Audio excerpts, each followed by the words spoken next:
मित्रांनो, आज सहज सकाळी गच्चीवर आलो आणि खाली पाहिलं तर हा सगळा कळप जो दिसत आहे, ह्या सर्व शेळ्या आहेत. किती सुंदर असं हे दृश्य आहे आणि किती शिस्तबद्ध या चालल्या आहेत. खूप बरं वाटलं. बऱ्याच दिवसातून एवढा मोठा कळप मी पाहिला आणि यांची शिस्त पाहून देखील मला खूप बरं वाटलं.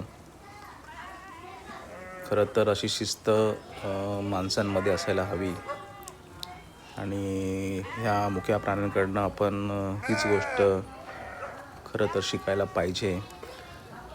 खूप भारी दृश्य आहे हे. हे अशी दृश्य गावी आल्यावरच दिसतात, म्हणून कधीतरी गावाकडे यायला पाहिजे आपण.